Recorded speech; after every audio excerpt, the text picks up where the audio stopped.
Welcome back दोस्तों। आज मैं आपके सामने रिसेंटली थिएटर में रिलीज हुई एक तेलुगु लैंग्वेज मूवी को लेकर आया हूँ, जिसका नाम है मत्तु वदलरा पार्ट 2, मतलब नशा छोड़ो बे पार्ट 2। और उसी तरह एक comedy based suspense thriller movie है। 2020 में ही मैंने पार्ट 1 का वीडियो डाल दिया था। अगर आपने वो वीडियो नहीं देखा तो पहली फुर्सत में वो वीडियो देख लीजिए। तो आई बटन पर या तो फिर डिस्क्रिप्शन में उसका लिंक है। वो वीडियो देखने के बाद ये वीडियो देखिए, क्योंकि पहले पार्ट के कैरेक्टर्स इस मूवी में कंटिन्यू होते हैं। अब मूवी के बारे में बात करें तो मस्ट वॉचेबल जरूर है। स्पेशली सत्या की कॉमेडी सीन्स बहुत ही लाजवाब है। सच बताऊं तो it's a one man show. नाम के लिए अदर कैरेक्टर्स है, लेकिन सारी मूवी को सत्या ने ही अपने कंधों पर उठाकर चलाया।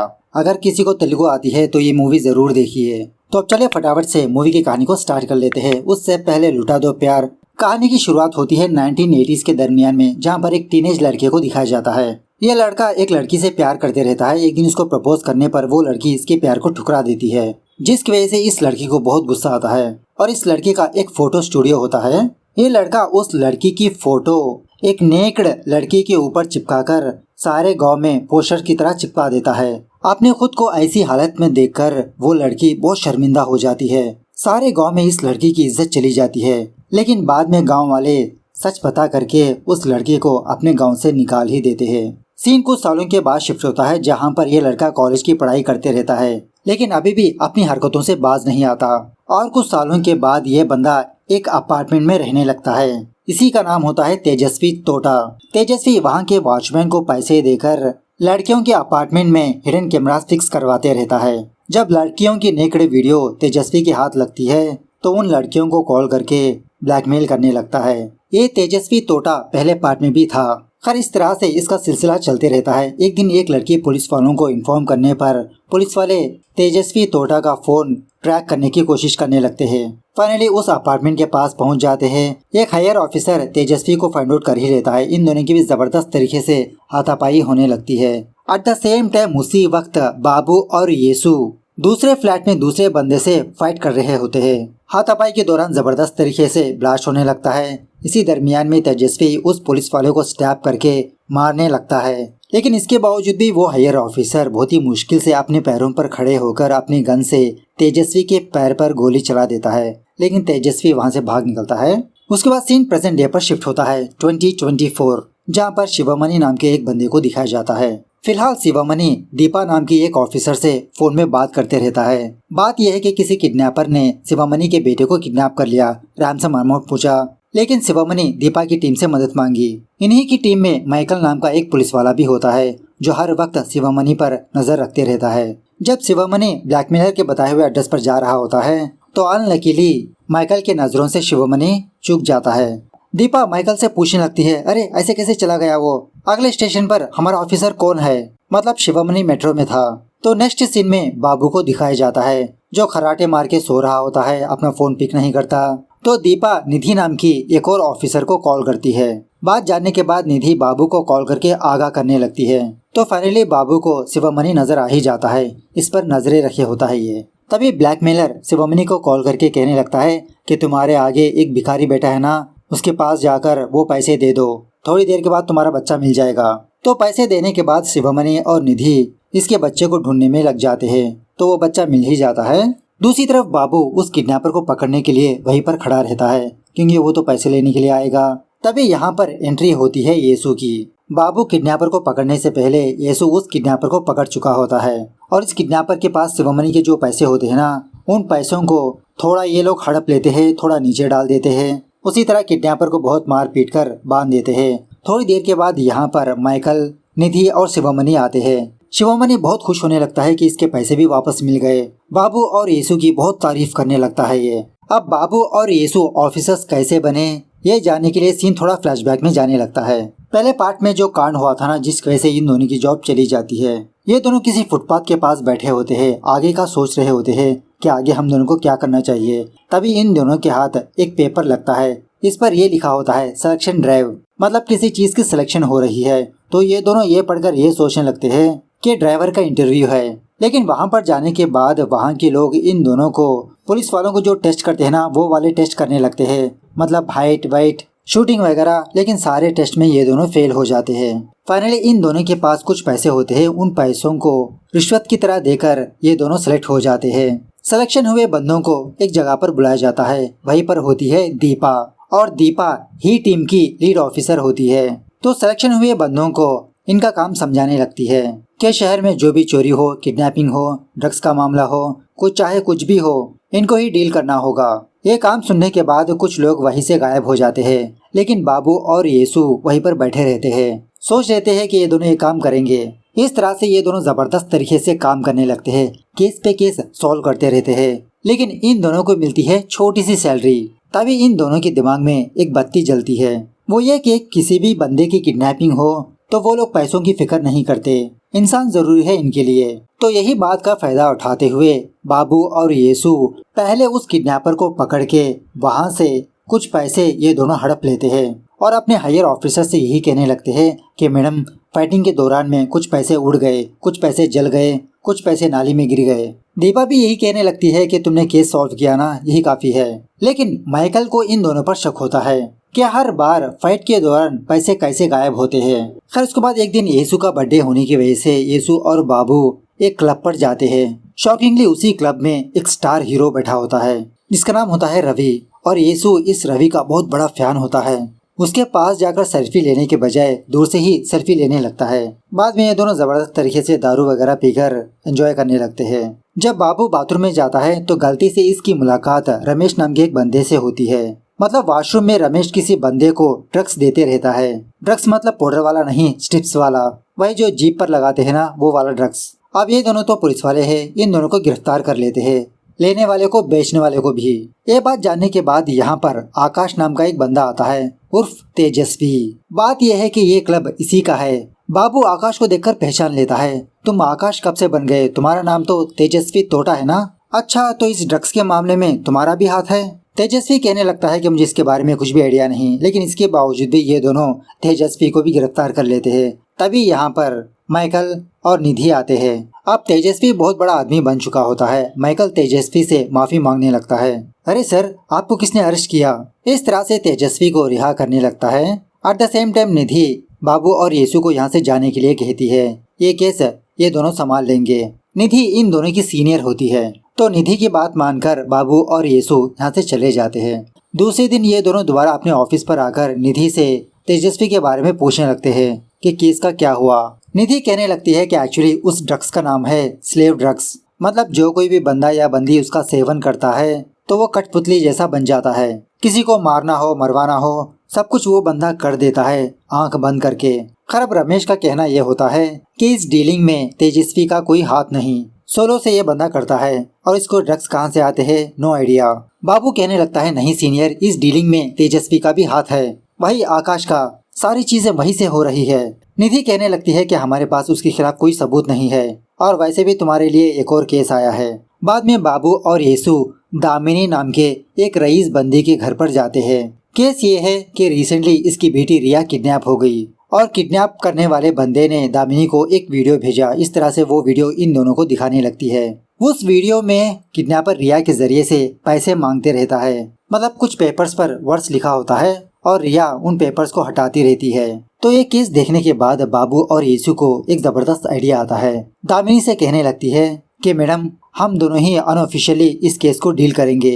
अगर बात हायर ऑफिसर तक जाएगी तो किडनैपर को इसके बारे में पता लग सकती है, इसलिए हम दोनों सीक्रेटली इस ऑपरेशन को करेंगे। मतलब कुछ पैसे हड़पने का प्लान होता है इन दोनों का। दामिनी कहने लगती है कि आप दोनों जो भी करो, बस मेरी बेटी मेरे पास चाहिए, पैसों की फिक्र मत करिए आप। खैर थोड़ी देर के बाद ये दोनों उस किडनैपर के बारे में फाइंड आउट करके वहाँ पर जाकर उस किडनैपर को, उस आदमियों को बहुत मारने पीटने लगते हैं। रिया एक कमरे में सेफली बंदी होती है, बेहोश पड़ी होती है बेचारी ये। फाइट खत्म होने के बाद वो किडनैपर इन दोनों से पूछने लगता है, सर आप दोनों ने मेरा पता कैसे फाइंड आउट कर लिया?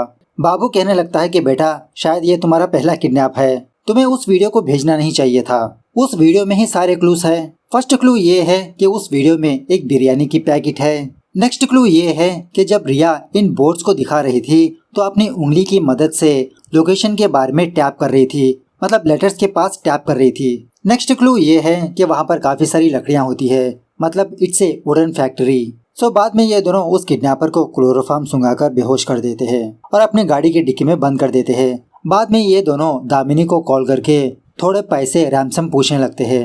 तो दामिनी उसी तरह से कुछ पैसे डस्टबिन में लाकर रख देती है।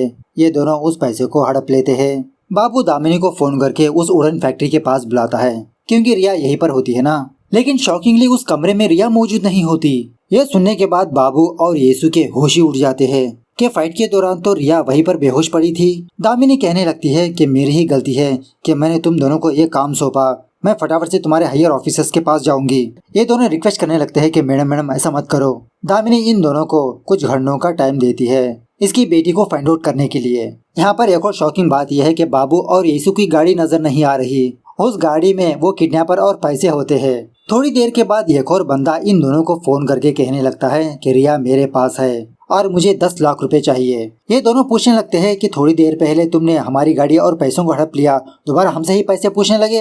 वो स्ट्रेंजर कहने लगता है कि मुझे इसके बारे में कुछ भी पता नहीं। रिया मेरे पास है और मुझे 10 लाख रुपए चाहिए। अब बाबू और येसु के पास फूटी कौड़ी नहीं होती और दोबारा ये दोनों दामिनी से पैसे नहीं पूछ सकते, जिसकी वजह से ये दोनों निधि के पास जाकर 10 लाख रुपए उधार मांगने लगते हैं। बात यह है कि जब भी इन दोनों को पैसों की जरूरत पड़ती है ना, ये दोनों निधि के पास ही कर्जा लेते हैं। थोड़ी देर के बाद वो किडनैपर बाबू और येसु को फोन करता है। एक लॉज का नाम बताते हुए कहने लगता है कि 3rd फ्लोर पर पैसे लेकर आ जाना। तो शाम होने के बाद ये दोनों उसी तरह से उस लॉज के पास जाते हैं। शॉकिंगली इस लॉज में रिसेप्शन के पास वो वॉचमैन बैठा होता है जो पहले पार्ट में था। वही तेजस्वी की मदद कर रहा था। सो ये दोनों इस बंदे से रूम मांगकर 3rd फ्लोर पर जाने लगते हैं। जब ये दोनों इस कमरे में आते हैं तो यहाँ पर कोई भी नजर नहीं आता, ना किडनैपर ना रिया। इस कमरे की कोने कोने की तलाशी लेने लगते हैं। इसी दरमियान में येसु बाथरूम में जाकर सुसु भी करने लगता है। इसी कमरे में बाबू को एक फाइल मिलती है। इस फाइल में बाबू और येसु का कच्चा चिट्ठा लिखा होता है। मतलब बाबू और येसु किडनैपर से पैसे हड़प रहे थे। वो सारे डिटेल्स इसमें होते हैं। शॉक में रह जाते हैं कि कोई हमारे बारे में एविडेंस कलेक्ट कर रहा है। कौन है वो बंदा जो हमें फ्रेम कर रहा है? तभी इस कमरे में तेजस्वी उर्फ आकाश आता है। ये तीनों एक दूसरे को देखकर शॉक में रह जाते हैं। ये दोनों तेजस्वी से रिया के बारे में पूछने लगते हैं। यहाँ पर जबरदस्त तरीके से कॉमेडी सीन चलने लगती है। तेजस्वी ये कहने लगता है कि ये दामिनी रिया कौन है मुझे पता नहीं। बातों ही बातों में येसु अपनी गन निकालकर तेजस्वी पर पॉइंट आउट करते हुए धमकाने लगता है कि तुम हमें क्यों फ्रेम कर रहे हो, रिया कहाँ पर है, सच बताओ वरना मैं गोली मार दूंगा। इसी बातों ही बातों में येसु तेजस्वी को गोली मार देता है गलती से।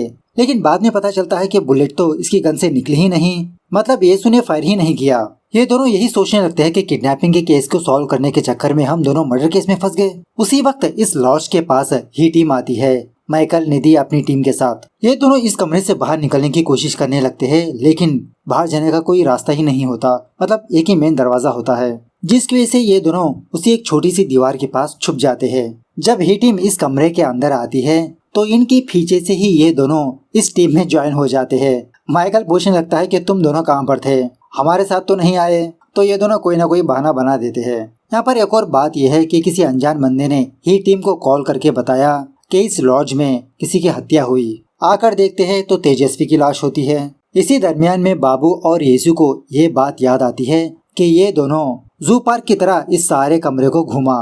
येसु ने तो सुसु भी कर दिया। मतलब इस सारे कमरे में इन दोनों के खिलाफ सबूत है, फिंगरप्रिंट्स वगैरह। ये दोनों अपने सबूतों को टैम्पर करने लगते हैं। मतलब कुछ नाटक वगैरह करते हुए दोबारा इस सारे रूम को घूमने लगते हैं। येसु दोबारा बाथरूम में जाकर सुसु करने लगता है। बहुत बड़ा हंगामा कर देते हैं ये दोनों। माइकल इन दोनों से तंग आकर इन दोनों को बाहर दफा होने के लिए कहता है।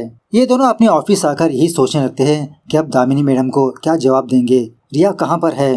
खैर सुबह होने के बाद दीपा बाबू और येसु को अपने कैबिन में बुलाकर एक केस सौंपने लगती है। इसके कैबिन में दामिनी बैठी होती है।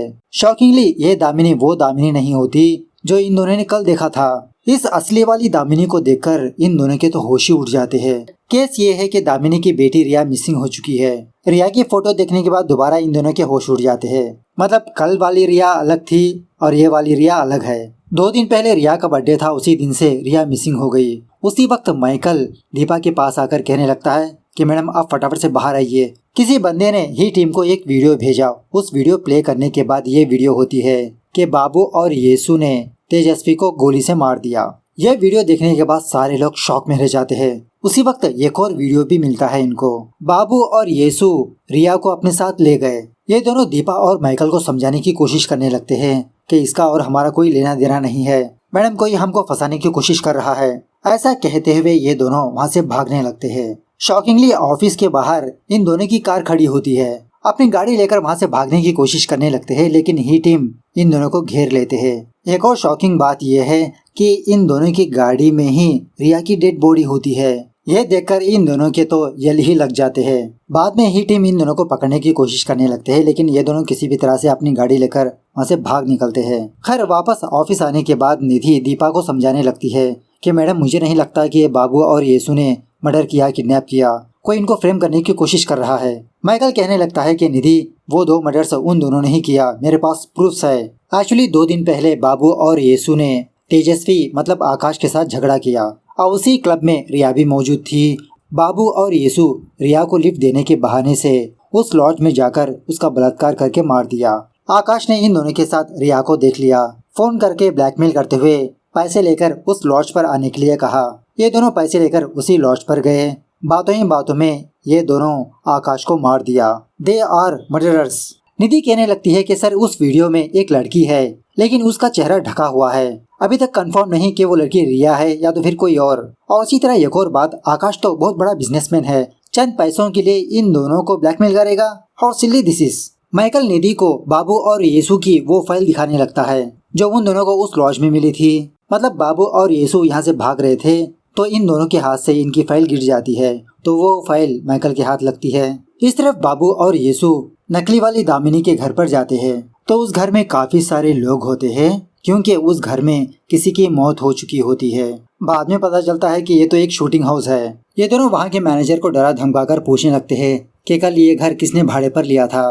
बंदा कहने लगता है कि नाम है रंजीत, फिल्मों में फाइट मास्टर की तरह काम करता है। ये रंजीत और कोई नहीं वही बंदा होता है जिसने पहली बार रिया को किडनैप किया था। तो ये दोनों इसके पास आकर मार पीट कर पूछने लगते हैं। तो रंजीत कहने लगता है सर मुझे कुछ नहीं पता, आकाश सर ने मुझे ऐसा करने के लिए कहा। कल उन्होंने मुझे अपने पास बुलाकर 2 एक्टर्स को अरेंज करने के लिए कहा, माँ बेटी का रोल प्ले करने के लिए। ये किडनैप सीन क्रिएट करना होगा। इस तरह से रंजीत को प्लान बताने लगता है। इन दोनों ने ही जानबूझकर बाबू और येसु को उस वीडियो के जरिए से हिंट दिया होता है कि नकली वाली रिया कहाँ पर बंदी हुई है, और वहाँ पर जाने के बाद जो फाइट चली थी वो नकली फाइटर्स थे। खैर ये होने के बाद नकली वाली रिया वहाँ से भाग जाती है। इन दोनों ने रंजीत को क्लोरोफॉर्म सुंघाया था ना, वो असली नहीं था, वो सिर्फ पानी ही था। रंजीत डिक्की में बंधा हुआ था ना। गाड़ी की डिक्की से बाहर आकर बाबू और येसु की गाड़ी लेकर वहाँ से भाग गया। शाम होने के बाद रंजीत पैसे लेने के लिए उस लॉज पर पहुंचा क्योंकि आकाश ने रंजीत को यहीं पर बुलाया, लेकिन ये बंदा वहाँ पर पहुँचने से पहले ही आकाश की मौत हो चुकी होती है। ये देखकर डर के मारे रंजीत इन दोनों की गाड़ी को वहीं पर छोड़कर भाग जाता है। बाबू और येसु यही सोचने लगते हैं कि अगर इसने हमारी गाड़ी को लॉज के पास छोड़ा तो सुबह होने के बाद हमारे ऑफिस के पास कैसे आई और हमारे गाड़ी में रिया की डेड बॉडी कैसे आई। खैर इसके बाद बाबू निधि को अपने पास बुलाकर जो हुआ वो सारी बात बता देता है। निधि इन दोनों को वो फाइल दिखाते हुए इन दोनों को डांटने लगती है कि चोरी करने के लिए शर्म नहीं आती। येसु कहने लगता है कि गवर्नमेंट खुद जीएसटी वगैरह ले रही है, हम तो बस 2% ले रहे हैं, हमारा हिस्सा, इसे चोरी नहीं कहते। रात होने के बाद ये तीनों दोबारा उसी लॉज पर जाने लगते हैं, ये फाइंड आउट करने के लिए कि गोली कहाँ से चली। कमरे में आने के बाद बाबू निधि को उस वक्त क्या हुआ सब कुछ डिटेल से सुनाने लगता है। निधि कहने लगती है कि क्राइम स्पॉट पर हमें एक बैग मिली थी, उस बैग में एक आईपैड था, शायद वो आकाश का ही होगा। बाद में ये तीनों इस रूम की बहुत ही अच्छे से तलाशी लेने लगते हैं। पता चलता है कि ये रूम दूसरे रूम से कनेक्टेड है, जिसका मतलब इस रूम को जिसने बुक किया वही आकाश को शूट किया होगा और इसी तरह इसकी वीडियो भी बनाई। सो ये तीनों रिसेप्शन के पास जाकर उस बंदे से रजिस्टर बुक मांगने लगते हैं, लेकिन ये बंदा तो सिर्फ नाम के लिए ही रजिस्टर किताब मेंटेन कर रहा होता है, नथिंग इन्फॉर्मेशन। बाबू इस बंदे को वो वीडियो दिखाकर पूछने लगता है कि तुमने हिडन कैमरा कहाँ पर छुपाया था, क्या सारे रूम्स में हिडन कैमरास है। ये बंदा कहने लगता है अरे सर मर्डर वीडियो बनाकर मुझे क्या मिलेगा, मुझे तो इंटरेस्ट है वो वाली वीडियोस में। इसी बातों ही बातों में इन तीनों को ये बात पता चलती है कि ये तीनों रॉन्ग फ्लोर पर चले गए थे। मतलब आकाश ने इन दोनों को 3rd फ्लोर पर बुलाया था, लेकिन ये दोनों गलती से 2nd फ्लोर पर चले गए और वो भी उस कमरे में जहाँ पर आकाश था। इसीलिए आकाश इन दोनों को अपने कमरे में देखकर शॉक में था। उसके बाद ये तीनों उस कमरे में जाते हैं जहाँ पर आकाश इनको बुलाया था। वही 3rd फ्लोर, रूम नंबर 7। इस कमरे की तलाशी लेने पर इन तीनों को एक ब्रेसलेट मिलता है। इस ब्रेसलेट के ऊपर लिखा होता है युवा। शॉकिंगली ये ब्रेसलेट और किसी का नहीं, उस हीरो का होता है, रवि का, जिसे लोग युवा के नाम से जानते हैं। बाबू फटाफट से अपना फोन निकालकर फोटोग्राफ्स देखने लगता है। जिस दिन यीशु का बर्थडे था उस क्लब में युवा भी मौजूद था और युवा के साथ रिया भी मौजूद थी। ये तीनों यही सोचने लगते हैं कि जिसका मतलब इस हत्या के पीछे युवा मतलब उस रवि का भी हाथ है। बाद में ये तीनों उस होटल वाले बंदे को मार पीट कर सारे बाथरूम्स की मेमोरी कार्ड्स हासिल कर लेते हैं। बाद में ये तीनों युवा के एक इवेंट पर जाते हैं। वहाँ पर युवा के काफी सारे फैंस होते हैं। मौका देखकर ये तीनों स्टेज के ऊपर जाकर उस युवा को एक फोटो दिखाते हुए कहने लगते हैं कि स्पीच खत्म होने के बाद बैक स्टेज पर आ जाना। लेकिन ये युवा स्पीच के दौरान अपने फैंस को भड़का देता है उन तीनों के खिलाफ। सो युवा के सारे फैंस इन तीनों पर टूट पड़ते हैं। ये तीनों जबरदस्त तरीके से फाइट करने लगते हैं। स्पेशली यीशु की फाइट जबरदस्त लगी यहाँ पर। अब इसी हाथापाई के दौरान वो हीरो युवा बेहोश पड़ा होता है। इसको होश में लाकर सच पता करने की कोशिश करने लगते हैं। युवा कहने लगता है कि आकाश मेरा बेस्ट फ्रेंड है। जब जब मैं उसके क्लब को आता जाता रहता हूँ, मैं भी वहाँ का पार्टनर हूँ। सो उस दिन रिया और उसके फ्रेंड्स मेरे पास आए थे और उसी तरह उस दिन रिया का बर्थडे होने पर हमने एक छोटा सा सेलिब्रेशन किया। इसी दरमियान में रिया मुझे अच्छे से भाव देने लगी। एक पर्सनल रूम में जाकर ये दोनों कानवान करने लगते हैं। तभी रिया कहने लगती है कि तुम्हारा काम तो हो गया, अब मेरा काम भी कर दो ना, मुझे तुम्हारी नेक्स्ट फिल्म में हीरोइन की तरह ले लो। लेकिन युवा इसके लिए मना करने लगता है। रिया युवा को धमकाने लगती है कि मैं पुलिस के पास जाऊंगी, मीडिया के पास जाऊंगी, बताऊंगी कि तुमने मेरा बलात्कार किया। युवा कहने लगता है कि तुम कौन से जमाने में हो, सब कुछ तुम्हारी मर्जी के हिसाब से ही हुआ, so you can prove this. तभी रिया युवा को एक बहुत बड़ा झटका देने लगती है। वो ये है कि रिया अभी भी 16 साल की लड़की है। She is just sweet 16। मेरे मर्जी के खिलाफ तो हुआ है, लेकिन लॉ के हिसाब से तुमने मेरा आरएपी ही किया। और स्ट्रॉन्ग सबूतों को क्रिएट करने के लिए रिया अपने आप को जख्मी करने लगती है। युवा को कुछ भी समझ में नहीं आता। इसके जेब में कुछ स्ट्रिप्स होते हैं, वो रिया के मुंह में घुसेड़ देता है सारे के सारे। तो स्ट्रिप्स खाने के बाद रिया युवा के कंट्रोल में आती है। युवा रिया से कहने लगता है कि तुम यहाँ से दफा हो जाओ, कहीं पर जाके मरो। यह सुनने के बाद रिया फटाक से अपना गला काट लेती है। उसके बाद युवा मदद के लिए आकाश को बुलाकर यहाँ पर जो हुआ वो सारी बात बताने लगता है। आकाश रिया को देखकर शॉक में रह जाता है, क्योंकि ये तो दामिनी की बेटी है। उसी वक्त बाबू और यीशु न्यूसेंस क्रिएट करने की वजह से, मतलब वही उन दोनों को गिरफ्तार करने की वजह से आकाश अपने क्लब पर वापस आता है। वहाँ पर ही टीम आती है, आकाश को छोड़ देती है। इसके थोड़ी देर के बाद आकाश दोबारा युवा के पास एक फाइल लेकर आता है। वो फाइल और किसी की नहीं, बाबू और यीशु की होती है। युवा से कहने लगता है कि रिया के मर्डर केस में हम इन दोनों को फंसाएंगे। इस तरह से आकाश और युवा एक फेक किडनैपिंग का प्लान बनाते हैं, क्योंकि किडनैपिंग के केस में बाबू और यीशु पैसे हड़पते हैं ना। सो ये सब कुछ होने के बाद आकाश और युवा रिया की डेड बॉडी को लेकर उस लॉज पर जाते हैं और 2 रूम्स को बुक करते हैं। मतलब 3rd फ्लोर पर उस कमरे में रिया की डेड बॉडी को रखते हैं और इसी कमरे में आकाश ने बाबू और यीशु को बुलाया होता है। उसके बाद आकाश और युवा वहां से जाते हुए ही टीम को इन्फॉर्म कर देते हैं। लेकिन तभी आकाश को ये बात याद आती है कि ये तो अपनी बैग उसी कमरे में भूल आया। ऊपर जाने के बाद ऑफकोर्स आकाश मर चुका होता है। चेक करने के लिए युवा भी ऊपर जाता है, लेकिन ये असली वाले रूम में जाता है, मतलब 3rd फ्लोर पर जाता है। बाबू, यीशु, ही टीम सारे लोग 2nd फ्लोर पर गए होते हैं। पुलिस वाले जाने के बाद युवा रिया की डेड बॉडी को यीशु और बाबू के कार में रख देता है, क्योंकि इन दोनों की कार तो वहीं पर खड़ी थी ना। और इसी तरह इस प्लान को और स्ट्रॉन्ग बनाने के लिए युवा इनकी गाड़ी को ही टीम के ऑफिस के सामने लाकर रख देता है। इस तरह से ये युवा जो हुआ वो बताने लगता है। आकाश को किसने मारा, नो आइडिया। खैर इसी दरमियान में बाबू ये ऑब्जर्व करता है कि यीशु के घर में एक बुलेट मिसिंग है। हालांकि यीशु ने कभी गन फायर ही नहीं की। तभी इन दोनों को ये याद आता है कि घर जाने से पहले ये दोनों अपनी गन ऑफिस में रखकर ही जाते हैं, जिसका मतलब ही टीम का ही कोई मेंबर यीशु की गन लेकर फायर करके वो बुलेट रिप्लेस कर दिया होगा। मतलब क्रिमिनल को पता था कि क्राइम सीन पर जो सबूत पाए गए वो फॉरेंसिक लैब भेजे जाएंगे। अगर इसकी रिपोर्ट आएगी तो ये बात पता लग जाएगी कि आकाश के बॉडी में जो बुलेट है वो तुम्हारी गन से फायर नहीं हुई, इसीलिए उस क्रिमिनल ने तुम्हारी गन को फायर करके बुलेट को रिप्लेस कर दिया होगा। खैर दूसरी तरफ ही टीम बाबू और यीशु को ही ढूंढते रहते हैं। जब ऑफिस में कोई भी नहीं होता, बाबू, यीशु, निधि, युवा यहाँ पर आते हैं। बाबू निधि को होटल के वो मेमोरी कार्ड्स देकर कहने लगता है कि तुम इन वीडियोस को चेक करो, मैं सर्वर रूम में जाकर ये पता करूंगा कि हम लोग जाने के बाद आर्मरी रूम में कौन आया था। सर्वर में चेक करने पर यह बात पता चलती है कि कल निधि ने लॉगिन किया, जिसका मतलब इस कांड के पीछे निधि का हाथ है। निधि इन दोनों को फंसाना चाहती है। तभी बाबू और येसु के पास माइकल आता है इन दोनों को पकड़ने के लिए, लेकिन पकड़ नहीं पाता। थोड़ी देर के बाद निधि इन दोनों के सामने आती है।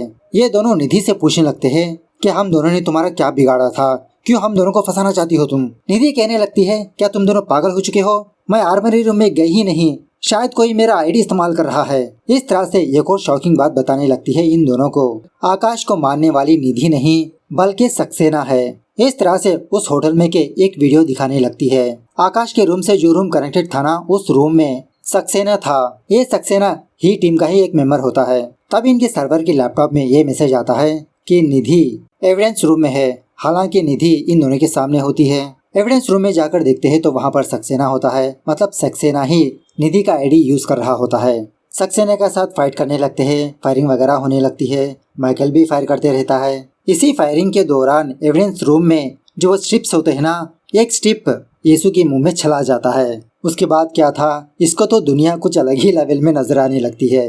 येसु अपने कानों के जरिए से जो भी सुनता है वही करते रहता है। खैर इसी फाइटिंग के दौरान दीपा आकर सक्सेना को गोली मार के मार देती है। खैर ये सब कुछ होने के बाद माइकल इन लोगों से पूछने लगता है कि सक्सेना और आकाश की क्या दुश्मनी थी, क्यों सक्सेना ने आकाश को मारा। बाबू कहने लगता है कि सक्सेना ने ही आकाश को मारा, लेकिन दूसरों के कहने पर, वो और कोई नहीं, दीपा मैम के कहने पर। उस रूम में सक्सेना ने किसी से फोन में बात किया था। जब सक्सेना का फोन चेक करते हैं तो सक्सेना ने दीपा से ही बात किया था। इस तरह से रिकॉर्डिंग भी सुनाने लगता है। दीपा ने ही सक्सेना से कहा कि तुम आकाश को मार दो और इस केस में बाबू और येसु को फंसा देंगे। तो अब दीपा के पास कोई भी ऑप्शन नहीं होता, इन लोगों को सच सुनाने लगती है। आकाश लड़कियों की प्राइवेट वीडियो बनाकर उनको ब्लैकमेल किया करता था। पुलिस वाले उसको ट्रैक करके पकड़ भी लिया था। वही जो मूवी के स्टार्टिंग में सीन दिखाया था ना, वो पुलिस ऑफिसर मर जाता है। यह और कोई नहीं, दीपा का ही हस्बैंड था। आकाश बच के भाग गया। उसके बाद दीपा ने आकाश को बहुत ढूंढने की कोशिश की, लेकिन एक दिन दीपा ने आकाश को देख लिया। वो बहुत बड़ा आदमी बन चुका होता है। आकाश के बारे में जानने के लिए दीपा इससे दोस्ती करने लगी। इसी दरमियान में एक दिन दीपा आकाश के ऑफिस पर जाती है। जब आकाश अपने कैबिन में नहीं होता तो कमरे की तलाशी लेने लगती है। तभी आकाश के आईपैड के जरिए से कुछ राज पता चलते हैं इसको। अपने ही होटल में कुछ हिडन कैमरास फिक्स करके रखा होता है। तभी आकाश दीपा के पास आकर कहने लगता है, ओह तुमने मेरा सच जान लिया। दीपा कहने लगती है, अब तुम मेरे हाथों से नहीं बच सकते। दीपा को एक और वीडियो दिखाने लगता है कि इसकी बेटी भी किसी दूसरे बंदे के साथ कांडवान कर रही है। धमकाने लगता है कि अगर तुमने मुझे हाथ लगाया तो तुम्हारी बेटी की वीडियो वायरल कर दूंगा। यहाँ पर एक और बात यह है कि सक्सेना ने बाबू और येसु के बारे में थोड़ा इन्फॉर्मेशन गैदर करके दीपा को एक फाइल दिया होता है। तो दीपा वो फाइल आकाश के पास ही भूल जाती है। यही फाइल आकाश ने युवा को दिखाया था। खैर दीपा अपने ऑफिस आने के बाद सक्सेना दीपा को उस फाइल के बारे में बताने लगता है कि बाबू और येसु पैसे चुरा रहे हैं। इनके बारे में सुनने के बाद दीपा को एक जबरदस्त आइडिया आता है कि ये सक्सेना के जरिए से आकाश को मरवाकर वो इल्जाम बाबू और येसु पर डाल देगी। इस तरह से आकाश को फॉलो करने के लिए कहती है।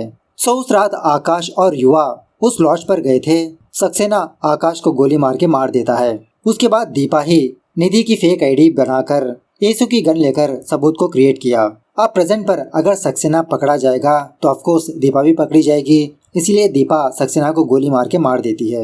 यहाँ पर बाबू दीपा को एक सच बताने लगता है कि मैडम आपकी बेटी ने कोई गलत काम नहीं किया। जो कोई भी लड़की आकाश के क्लब पर जाती है, आकाश उन लड़कियों को वो ड्रग देता है, स्लेव ड्रग। उस क्लब को बड़े बड़े लोग आते जाते रहते हैं। अगर कोई भी बंदा एक लड़की को सिलेक्ट कर लेता है तो उसको ड्रग देकर उसके वश में कर लेते हैं। जब तक वो ड्रग लड़कियों के बॉडी में होता है, इनको समझ में नहीं आता कि ये लोग क्या कर रहे हैं। जब नशा उतर जाने के बाद सारी चीजें भूल जाते हैं। खैर उसके बाद माइकल दीपा को गिरफ्तार करने लगता है। फाइनली डायरेक्टर ये मैसेज देते हैं कि इस मूवी का तीसरा पार्ट भी आने वाला है। इस तरह से ये मूवी यहाँ पर दी एंड होती है।